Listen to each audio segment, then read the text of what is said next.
Անգլերենի միասնական քննությունից հետո սոցիալական ցանցերում դիմորդների ու ծնողների բարձրացրած աղմուկը չի դադարում։ Թեստերի երկրորդ և չորրորդ տարբերակները տպագրական սխալներով են եղել ու դիմորդները նախ խուճապի են մատնվել, ապա պարզապես տապալել քննությունը։ Իսկ մյուսները գնահատման թեստավորման կենտրոնի անձնակազմի առաջացրած աղմուկի պատճառով, ինչի պատճառով հնարավոր չի եղել կենտրոնանալ։ Այս ամենից բացի մեկ այլ դժվարություն կա։ Դիմորդներից շատերը պարապել են շտեմարաններով, բայց քննաթերթիկում եղածը հիմնականում կապ չի ունեցել այդ շտեմարանի հետ։ Բացի տեխնիկական խոտանի պատճառով առաջացած աղմուկից ու խառնաշփոթից, բազմաթիվ դիմորդներ ու նրանց ծնողները նաև բողոքում են ցուրտ քննասենյակներից։ Կային կենտրոններ, որտեղ այդ աղմուկը միանշանակ խանգարել էր։ Իրականում բավարար լուծում էր, բայց ամբողջությամբ չի հարթել իրավիճակը։ Բնականաբար նախետի երկրորդ և չորրորդ թեստերի մեջ եղել են վրիպակներ, դա ազդում է արդեն գրողի կատարողական ֆունկցիայի վրա, նաև ազդում է առաջին և երրորդ տարբերակ գրող աշակերտների վրա, որովհետև երեխաները ստրես են տանում, թե ինչ է կատարվում։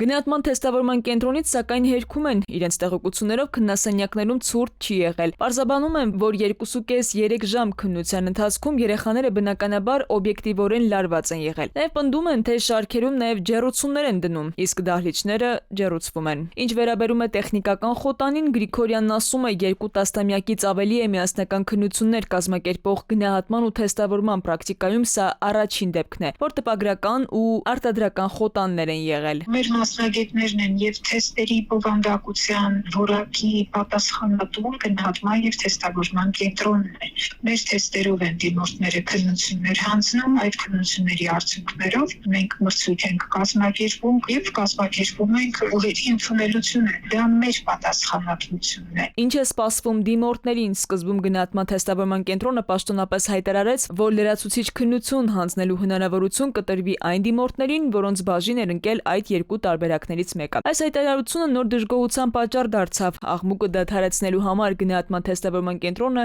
նոր որոշում ունի։ Անգլերենի միասնական քննությանը մասնակցած դիմորդները հայտարարագրվելու համար պետք է մուտք գործեն Դիմորդ.am կայքի իրենց անձնական էջ ու սեղմեն վերահանձնել կոճակը։ Դրանից հետո դիմորդի էլեկտրոնային հասցեին կուղարկվի վերահանձմանը մասնակցելու հաստատումը։ Քննությունից 3 օր առաջ դիմորդին կուղարկվի անցաթուղթը, որտեղ նշված կլինեն քննության վայրը ու ժամը։ Տեղեկացնում են նաև, որ նախկինում ներկայացած դիմորդի բոլոր տվյալները պահպանված են համակարգում եւ դրանք կրկնակի ներկայացնելու անհրաժեշտություն չկա։ Մրցույթին կմասնակցի քննությունների առավել բարձր միավորը։ Հայտագրման գործընթացը կսկսվի փետրվարի 8-ին ժամը 12-ին եւ կավարտվի փետրվարի 12-ին ժամը 23:00-ին։